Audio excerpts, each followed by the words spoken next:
wala po siyang karapatan na ipahiya ang eskwelahan kahit milyon-milyon pa ang i-donate niya. Di ba? Kahit 67 million pa o 50 million pa ang dinonate niyang pera, wala siyang karapatan para ipahiya ang mga Department of Education at ang paaralan, especially nahihiya ang mga guro dito. Di ba? Bakla eh. Baklang ito eh. Di ba? Tapos, ang ibinigay niya pala, sa kayabangan niya, 67,000 lang. Mahiya-hiya ka naman, bakla. Sa kabaklaan mo, kung ano-ano ng kayabangan, tingnan mo talaga yung tao kapag umasenso. Sobrang yabang. The Philippine Coast Guard will become the cause of World War III. In World War III is not a joke. Okay? Bakit niya nasabi yan? Anong katiwalian nitong PCG na ito? Halatang halata eh. Bakit mabagal silang nagbigay ng salin? Kayo nang humusga, di ba? Bakit mabagal? Bakit nakaya ng Senado na nagbigay kaagad sila ng mga salin nila?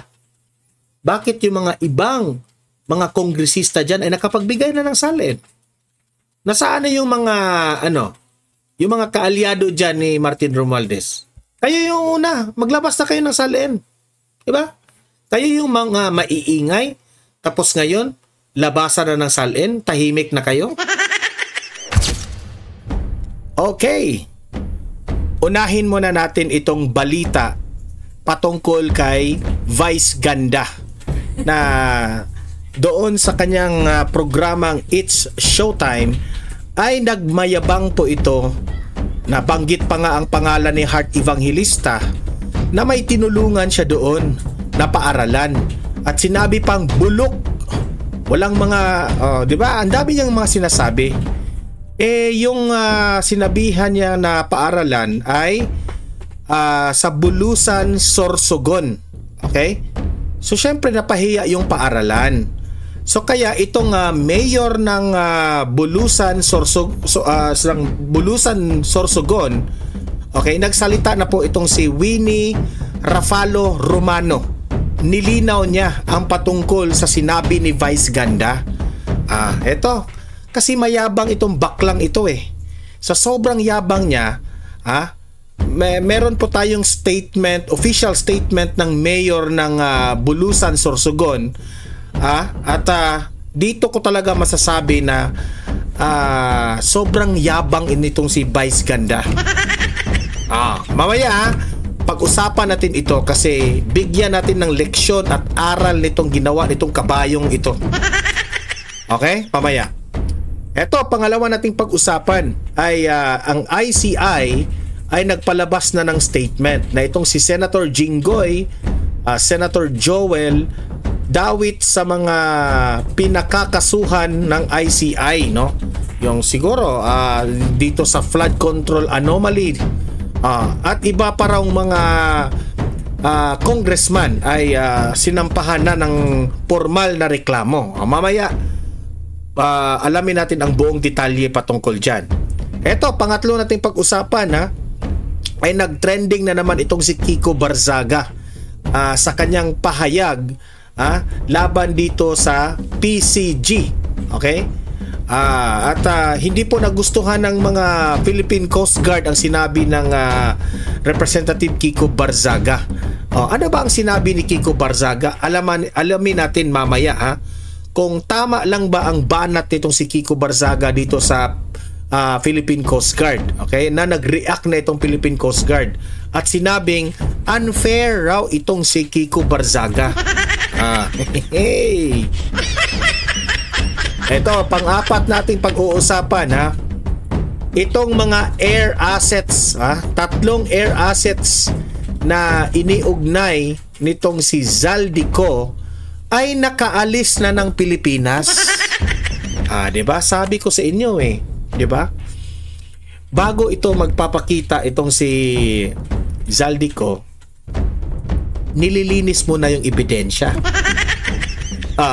Di ba? Grabe. Ewan ko lang that's my own opinion. That's part of the ebidensya na bakit meron siyang mga ganyang mga property. Bakit mo ngayon nakalabas na sa bansa? Mahirap na yung kunin pabalik dito sa Pilipinas. Di ba? Kasi kung mapapatunayan na sila po ay nangungulimbat sa pera ng bansang Pilipinas o sa taong bayan, yung mga air assets na yun, ibabawiin natin yun. Paano rin yun mababawi kung nakalabas na ng ibang bansa? Wais rin si Zaldico, di ba? Eto pa, panglima natin pag-usapan, salin ng mga kongresista ilalabas sa publiko. Kasi nahiya na sila ang House of Representatives. Kasi itong mga senador nagpalabas na ng salin. Pero itong mga congressman wala pa. Pero nag-promise sila na magpalabas na sila ng salin. I think, duda tayo nililinis muna ang bakuran. Mga House of Representatives, mga congressman, linisin nyo muna ng mabuti bago ninyo ipalabas ang inyong salin.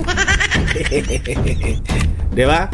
At last but not the least na ating pag-uusapan ay itong November 30 na ine-expect na malaking rally patungkol po sa anti-corruption. Inaasahan na magbubunga ng pressure kay Bongbong Marcos. Sana naman kayong mga magrarally, sabihin nyo ng Marcos resign. Di ba? Siya naman ang dahilan dito sa problemang ito. Di ba? Magrarally man tayo, Marcos resign. If gusto nyong ma-solve itong problema natin, palitan na natin yung Pangulo natin. So yun po ang mga pag-uusapan natin. Pero guys, bago ang lahat, help me po muna na i-like at saka i-share itong video na ito para guys kakalat ito sa taong bayan. Okay? Sabay-sabay muna tayong mag-like and share sa Donmar TV. Itong video na ito, like and share. 1, 2, 3, go! Okay, naka-like and share na ba lahat? And also guys, sa mga bago pa lang dito sa aking channel, mag-subscribe na po kayo para lagi kayong updated sa ating mga balita. And at the same time, yung mga cellphone ninyo, ma-notify yan kung meron tayong breaking news, bagong uploads, o kung nagla-live ang ating channel. Ma-notify kayo lahat dyan. Kaya mahalaga po na mag-subscribe tayo sa Donmar TV. 1, 2, 3, go! Ayan, nakasubscribe na ba lahat? Okay. Ano ba itong issue ni Vice Ganda? Kasi itong si Vice Ganda, I think anong segment ng kanilang It's Showtime, ito yung sinabi ni Vice Ganda, okay? Na nagkaroon po ito ng issue. Di ko alam kung ano ang pakay niya dito. Siya ba ay nagmamayabang dahil meron siyang naitulong sa isang paaralan? Ito sabi niya dito, may pinuntahan akong lugar doon sa probinsya nila ni Heart Evangelista. Okay. Sinabi niya ito sa programa mismo ng It's Showtime na isang paaralan na walang reading materials. Pinagawa ko yung eskwelahan at nagpadala ako ng tulong doon kasi walang reading materials. Bulok yung paaralan doon sa lugar nila ni Heart Evangelista. I cried so much when I saw that school. Sabi ni Vice Ganda, October 24 of 2025. Yan po ang sinabi niya doon during the program of It's Showtime. Hindi ko lang maintindihan bakit lagi niyang binabanggit Heart Evangelista, Heart Evangelista. Siyempre, lugar ito ni Heart Evangelista. Okay? Ang lugar nila ni Heart Evangelista ay sa Sorsogon ba? Bulusan? Yan ang naitanong ko kasi bakit nabanggit niya yung Heart Evangelista? Pagkatapos doon, eto na yung nilabas ng Philippine Star na doon sa sinabi ni Vice Ganda, napahiya yung paaralan. Kasi sinabi niyang bulok walang reading materials. Pinaulit-ulit niyang sinabi yun. At sila po'y nahihiya. Hindi porket na si Vice Ganda ay tumutulong, pwede mo nang sabihin kung anong gusto mong sabihin at ipahiya mo ang eskwelahan. Di ba? Nakakalungkot ba? Kung ako pa sa paaralan na yan, isauli ko yung naitulong nitong baklang na ito. Ito ang matindi. At dahil sa nangyari, nagsalita na rin ang Bulusan Sorsogon Mayor na si Winnie Rafalo Romano. Sinabi niya ito kahapon. Nagpapasalamat po ang LGU. Ito yung summarized version ng sinabi ng Mayor ng Bulusan. Mamaya, ipapakita ko sa inyo ang official statement na may nabanggit siya rito na parang sabi ko, si Vice Ganda, sa kanyang kayabangan, merong kulang ang kanyang mga sinabi at parang fake news pa siya. Okay? Ito yung sinabi ng summarized version ng Philippine Star ni Mayor. Nagpapasalamat po ang LGU Bulusan sa ipinakitang malasakit ni Vice Ganda. Ngunit, ang paraan ng pagpapasamadla ng kanyang donasyon na may komentong bulok ang paaralan at walang reading materials ay nagdulot ng kahihiyan sa Bagakay Elementary School. Yan ang pangalan ng paaralan. Sa bayan ng Bulusan at sa Department of Education. Di syempre, nahiya na rin ang Department of Education at yung paaralan. Kung nakita ko yun sa comment section dito sa Philippine Star, sabi doon, masakit yung totoo. Bakit si Vice Ganda pa ang nakaisip na isaayos yung paaralan na yan? Yan ang sabi sa comment section sa mga gunggong rin na walang alam. Okay? Kasi, summarized version ito ng Philippine Star. Pero ang tunay na nangyari, ito yung babasahin natin. Pero kahit na, mali pa rin na pinahiya ni Vice Ganda ang paaralan. Okay? Kaya, hindi naman na parang binanatan ng mayor si Vice Ganda. Nagpapasalamat pa nga yung mayor. Pero kulang-kulang po yung sinabi ni Vice Ganda. Okay? Ipapakita ko sa inyo bakit sobrang sablay po ang statement nitong si Vice Ganda. Ito kasi yung official statement ng mayor. Ito. Basahin natin Sabi niya, bilang ina ng bayan ng Bulusan, I hope na nababasa rin ninyo itong bilang ina ng bayan ng Bulusan, nais ko pong magbigay linaw sa naging pahayag ni Vice Ganda sa It's Showtime episode ng ABS-CBN noong October 24, 2025 patungkol sa kanyang donasyon sa Bagakay Elementary School na kumalat sa social media. Tahasan niyang sinabi na bulok ang eskwelahan sa probinsya ni Heart Evangelista at walang mga reading materials. Nais ko pong bigyan diin na wala pong kinalaman si Miss Heart Evangelista Escudero sa isyong ito. Kasi sinama pa kasi ni Vice Ganda itong si Heart Evangelista. Ano namang kinalaman ni Heart Evangelista dyan, di ba? Dumalaw po sa Bagakay Elementary School si Vice Ganda noong September 26, 2023 at nag-pledge po siya na nagbigay ng donasyon sa paaralan. Ang unang donasyon na 50,000 pesos. Vice Ganda, sa sobrang yaman mo, 50,000 lang ang ibinigay mo tapos nagmamayabang ka na, pinahiya mo pa yung paaralan? Buti kung 50 million yung ibinigay mo, 50,000 lang pala.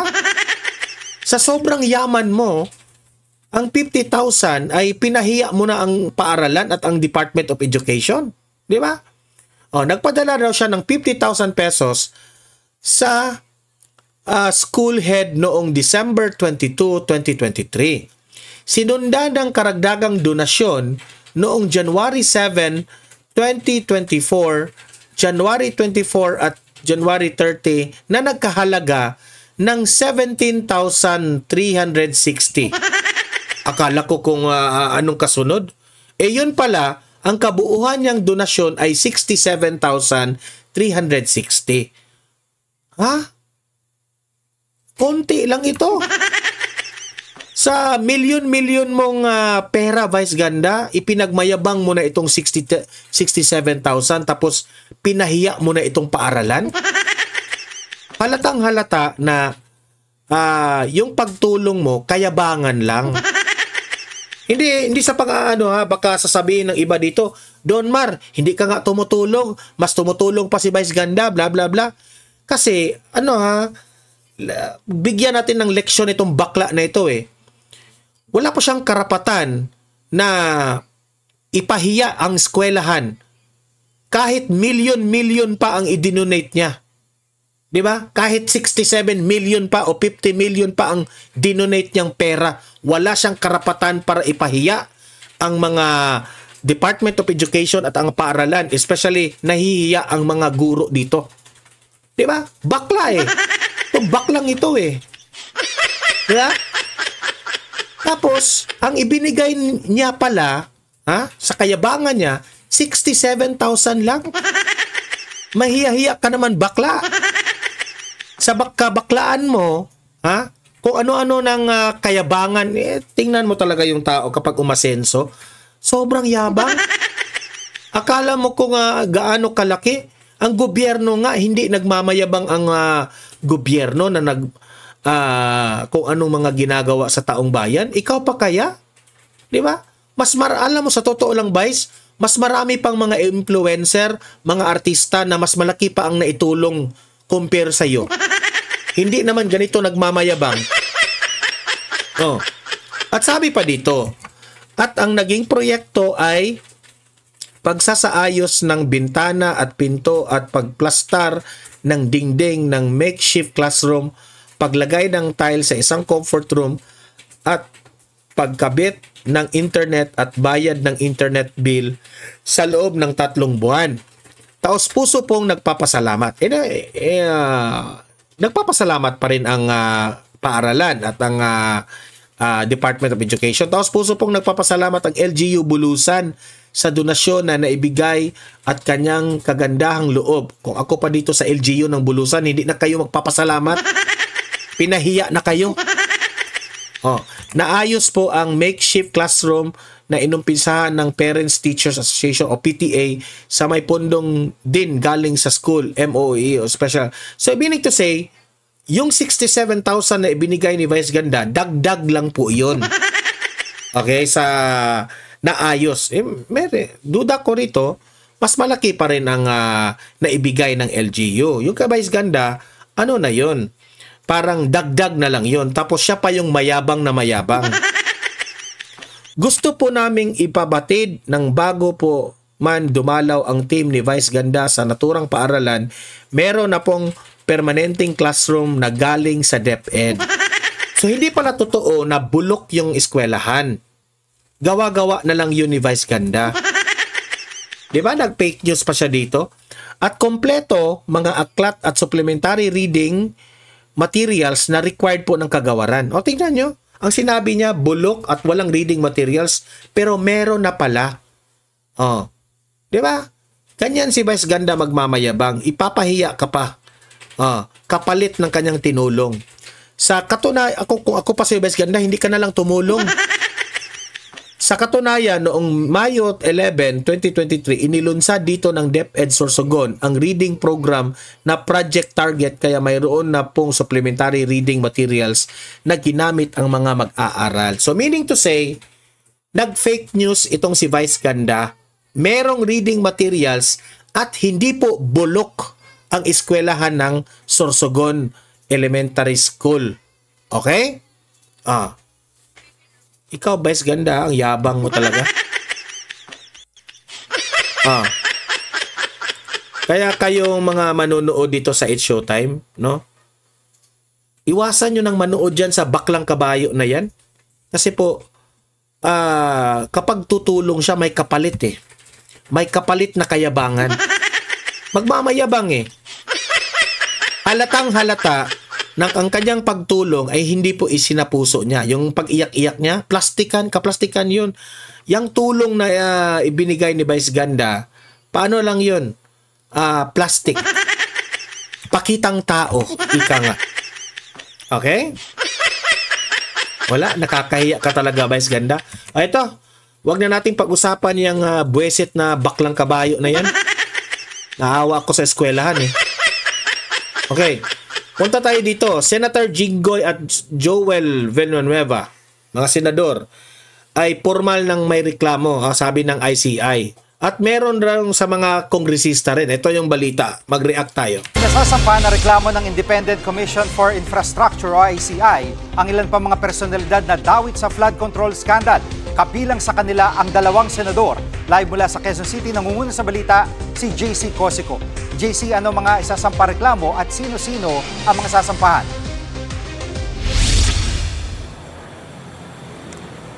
Jiggy, nirefer nga ng ICI dito sa Ombudsman na masampahan nga ng complaints on plunder, on bribery. Gayon din po sa corruption of public officials ang ilang incumbent at former officials ng gobyerno. Kabilang nga po dyan si Senators Joel Villanueva at Jinggoy Estrada, dating Congressman Zaldico at Mitch Kahayon-Uy, gayon din po itong si COA Commissioner Mario Lipana at former DPWH Yusek Roberto Bernardo. Dahil po yan dun sa kanilang alleged na involvement dito po sa kickback scheme, kasama yung ilang contractors ng flood control projects. Base raw po yan doon sa mga testimonies ng ilang testigo, gaya po ni na former engineers Henry Alcantara, Bryce Hernandez at JP Mendoza. Ayon po sa ICI, hanggang 30% noong kabuuang project cost ang umano'y kickback scheme na nagsisimula daw po doon sa mga proponents, which are the lawmakers. Kalaunan po pag nag-reflect na ang mga project na ito doon sa NEP and sa GAA, ay gagawa raw po ng summary itong isang Carlo Rivera ng mga proyektong ito, habang pipili naman po ng mga contractors na mag-implement po ng mga projects na ito, itong si Alcantara. And ito na po papasok itong alleged na payment. Narito po ang pahayag ng ICI. Ang kinasuhan nila, mga 6. Sa sobrang tagal investigasyon, 6 lang may formal na nakas. Diba itong ICI na ito, ang bagal-bagal rin. The whole 25% SOP is given to the proponent.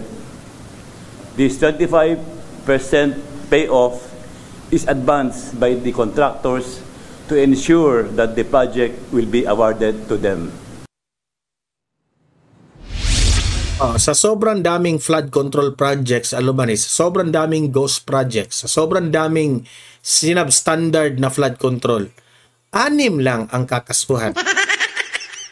Sabi naman ang bagal-bagal. At yung dalawa pa niyan, si Senator Joel at si Senator Estrada, napagbintangan pa. Kung maalala natin, itong si Senator Joel at si Senator Estrada, heto yung maingay sa Senado na talagang gustong mapanagot itong mastermind. Huwag na tayong magpaligoy-ligoy pa. Zaldico at Martin Romualdez. Talagang kung hinayaan lang itong si Estrada at ito si Marcoleta, no, ang Blue Ribbon Committee na, sana dumating na tayo sa mastermind. Pati ito si Joel Villanueva. Si Joel Villanueva nga ang pinakaunang nagbulgar nitong mga ginagawa nila. Kaya duda ko rito, kaya pinatatahimik itong si Estrada at si Senator Joel. Okay? So kung wala yung dalawa, 4 lang siguro. Ganyan po kahina ang ICI. Kasi nandyan pa si Marcos. If gusto niyo ng totoong solusyon, alisin niyo si Marcos dyan, at ipatuloy yung kay Marcoleta na Blue Ribbon Committee. Tapos tayo dyan. Jiggy, ito na nga yung second referral na ICI matapos nga nila i-recommenda rin na masampahan po ng complaints yung mga sangkot doon sa anomalous flood control project dyan po sa Oriental Mindoro. In-ensure naman po ng ICI na wala po silang sasantuhin sa kanilang investigasyon. Jiggy. At JC, anong reaksyon ng mga dinadawit na opisyal? Jiggy, ayon po kay Villanueva, ay they will wait dito nga sa ICI referral dito po sa Ombudsman. At meron din daw mga record yung Senado na proof na mula po noon ay tutol siya dito sa flood control projects. Sa pangaraw po ang komisyon sa mga projects na ito. At kanya rin pong binigyang diin na itong si tumestigo raw noon si Alcantarano na wala siyang kinalaman dyan sa mga kine-question na flood control projects. Pinabulaanan din po ni Estrada na tumanggap siya ng pondong may kinalaman sa flood control projects. Ito raw po ay kaya niyang patunayan sa hukuman. Iginiit din po niya na batay lang sa sabi-sabi itong mga paratang sa kanya. Ayon naman kay SP Tito Soto ay mahalaga raw po na sundin ang batas kesa raw na malagay sa alanganin ang Senado. Meron naman daw due process at sistema ng checks and balance ang gobyerno. Jiggy. JC, ngayong nasa ombudsman ang bola, ano ang susunod nilang hakbang? Jiggy, ayon nga kay Ombudsman Boying Remulla ay inasahan po nila ang move na ito ng Office of the Ombudsman. Ito raw pong ICI referral ay dadaan po sa preliminary investigation. Narito po ang pahayag ni Ombudsman Remulla. Many of them are ripe for the picking or ripe for action already, at least for PI. It means that most of the fact-finding has been done already by the ICI, or sometimes the fact-finding was done by the DOJ, and which makes the facts already vetted or validated already by the respective offices. So, mabilis. We expect to be filing cases soon. Game mo na latest, balik sa iyo, Jiggy. Yan ang ulat ni JC Cosico live mula sa Quezon City. Mga kapatid, Jiggy. Kita po'y natutuwa. Sino ba namang hindi matutuwa na may formal ng mga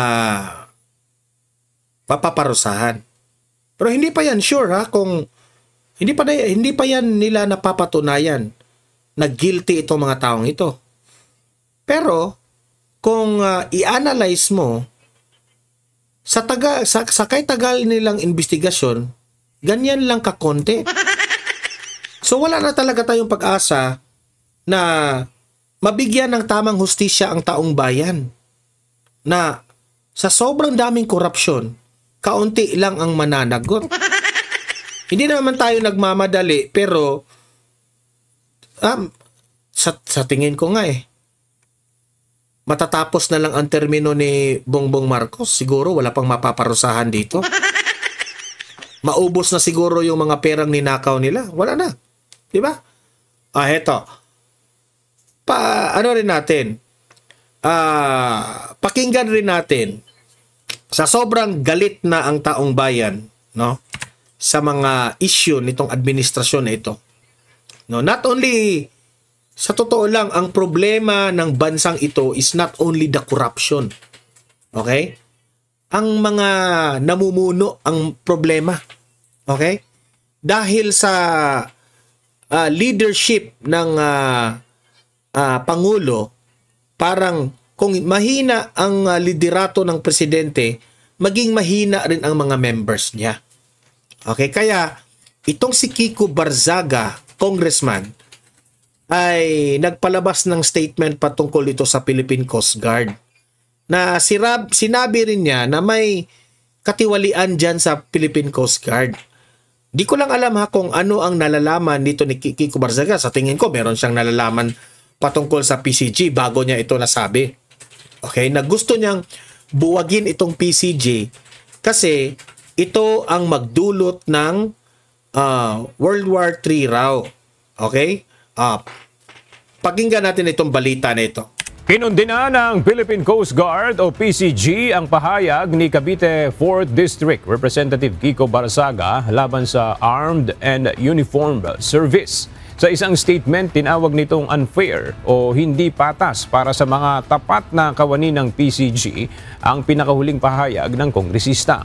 Gayunman, nananatiling bukas ang PCG para sa isang dialogo kay Congressman Barzaga at lahat ng stakeholders sa Kongreso para linawin ang anumang maling pagkaunawa at patatagin ang kooperasyon para sa maritime security at safety.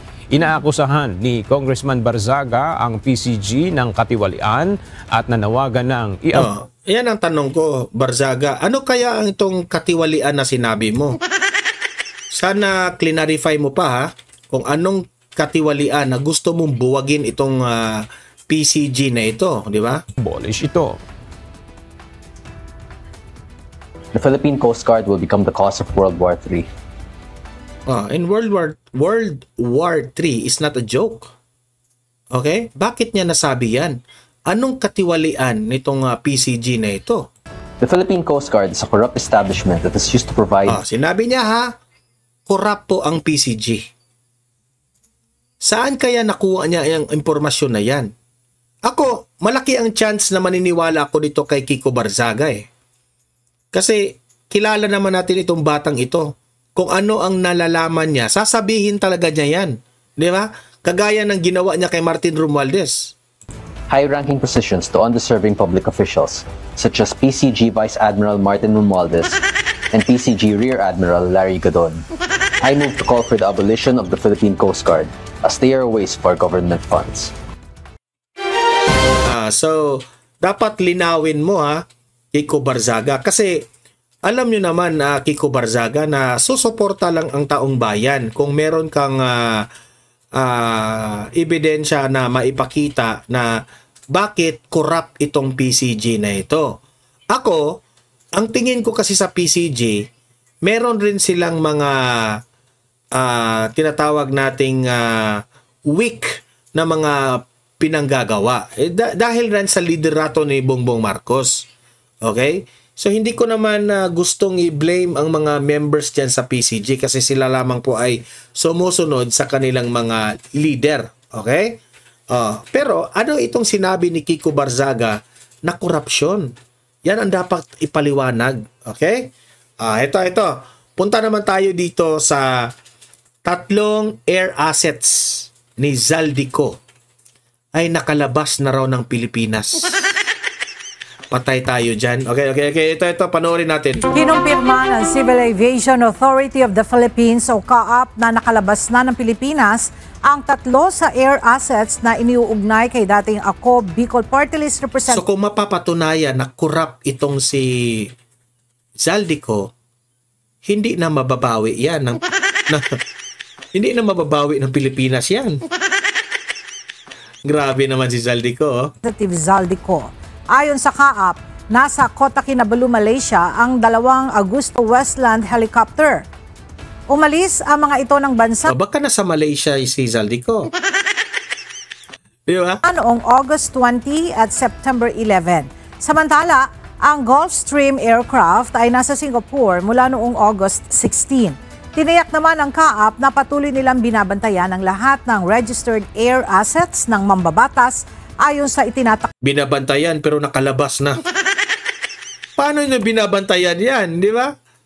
Ng batas.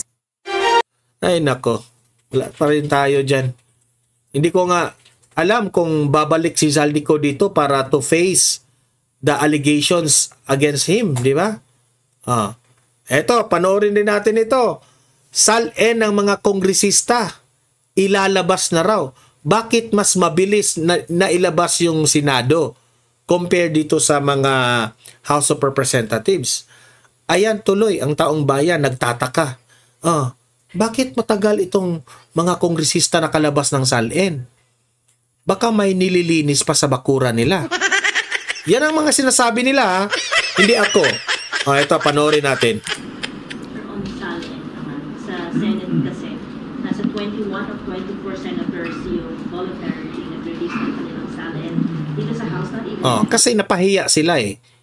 Ang Senado, halos lahat na ang nagbigay ng SALN.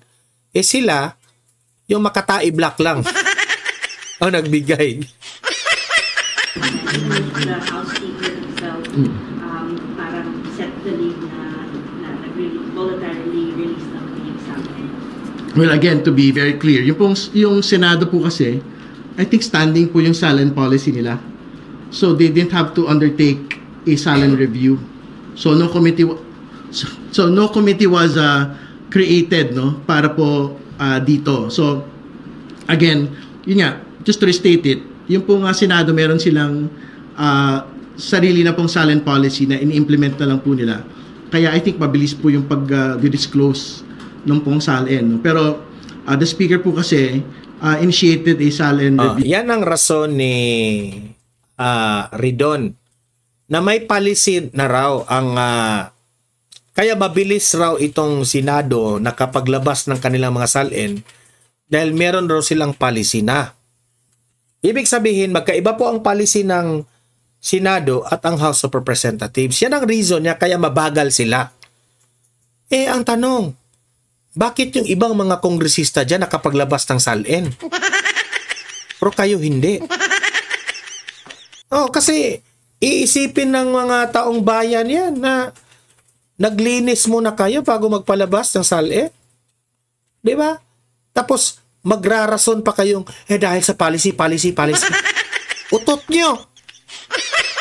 Kung talagang honest kayo sa mga SALN ninyo at tunay ang serbisyo nyo sa taong bayan, wala na kayong paligoy-ligoy pa.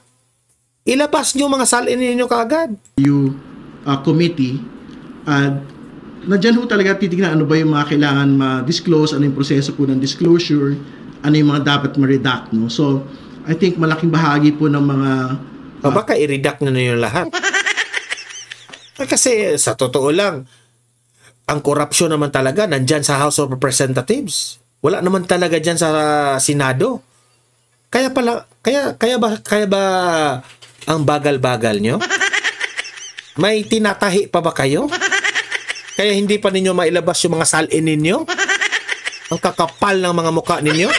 Miyembro po ng Kongreso sa kasalukuyan, inaantay po yung pong patakaran na ito. Kasi, syempre, we would want to do an institutional determination din muna on how SALNs should be released. Pero it's not a question of if. It's just a question of when. Di ba? So, I think darating din po tayo. Baka siguro, ng House Speaker, ng House of bagalan muna natin itong palisiya natin para makapaghanda kayo. Walang masangkot. Ay, nako. Sino ba namang, ikaw, di ba? Sino ba namang government official na magpapasa ng SALN nakaduda-duda? Siyempre, lilinisin mo muna. Di ba? Kaya siguro babagal kasi inaayos pa yung scripted na SALN. Baka lang ayaw lang po ay nag-a-analyze at nagdududa at posible pinangunahan lang natin kung ano ang mga possibility mangyari ba. Okay?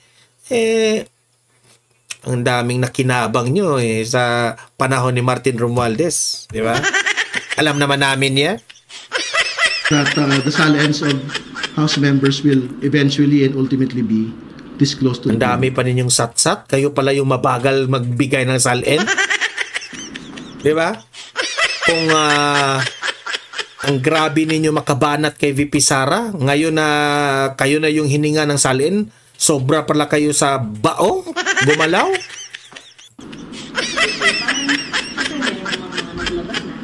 Nakalagay naman doon, of course, the addresses, naka-blur, yung mga subject to, how difficult is it to just release? Siyempre, we're not just talking about personalities, no? Like what I'd stated before, kumbaga, wala namang problema to release it sa totoo lang. Pero siyempre, walang problema, pero ang bagal. What we want to avoid is the impression na, anyway, nag-voluntary, naman na kayo. Nag-avoid na na mabuking kayo?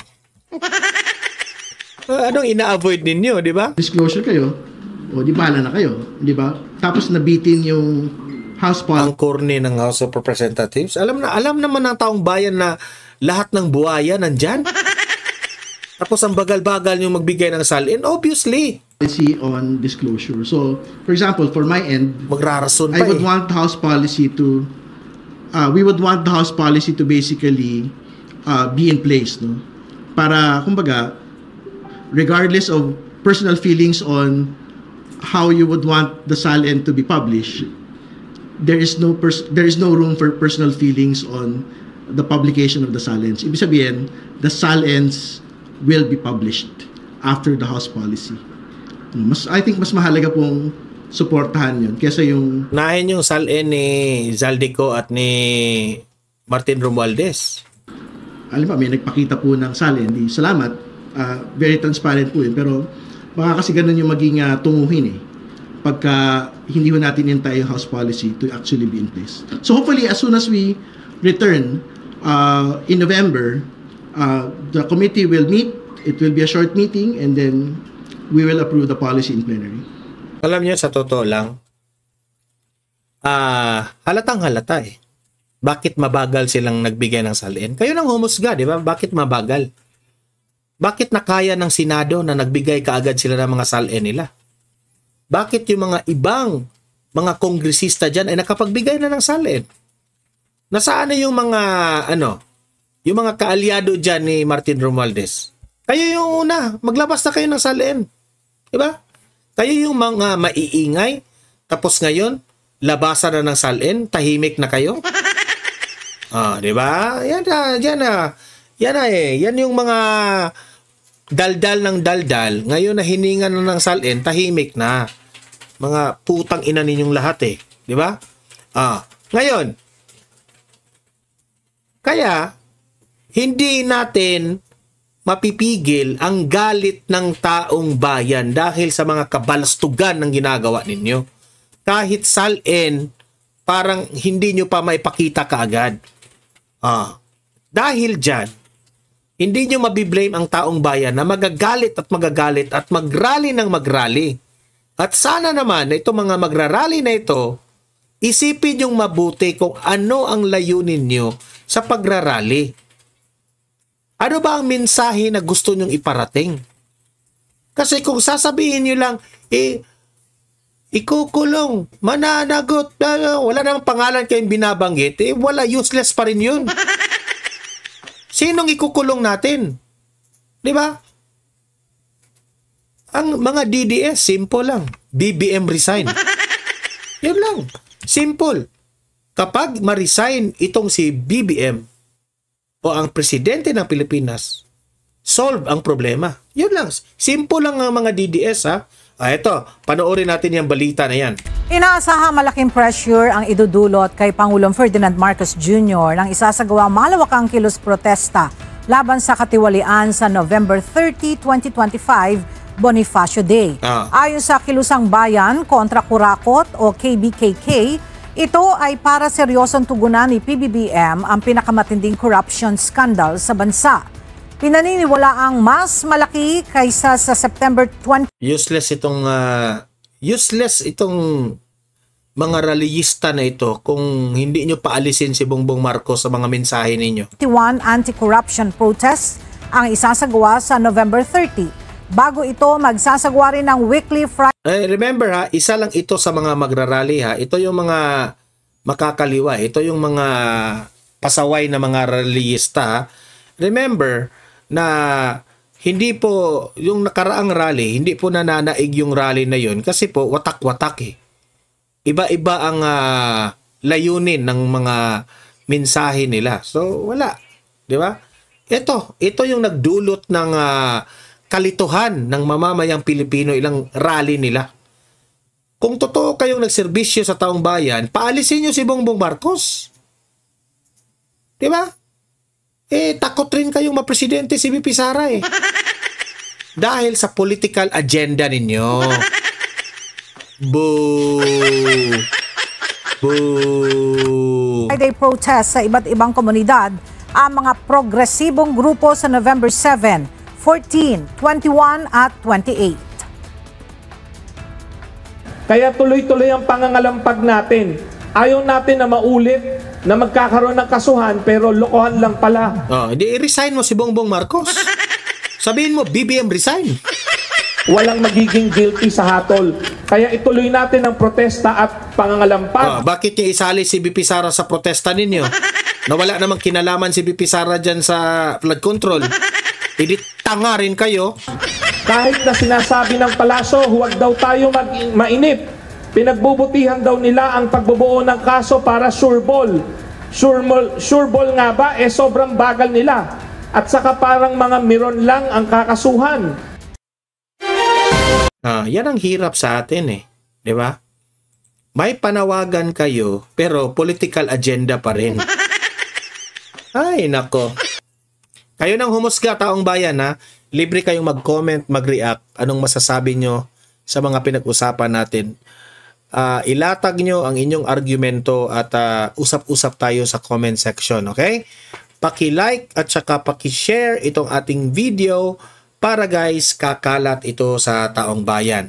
And sa mga first time na nanood dito sa Donmar TV sa YouTube, mag-subscribe na po kayo dahil libre lang po ang mag-subscribe, walang bayad yan. Updated ka pa sa ating mga balita. Okay? See you in my next video. Have a great day. Have a great night. God bless po sa ating lahat. Mabuhay ang Pilipinas and God save the Philippines. Bye-bye.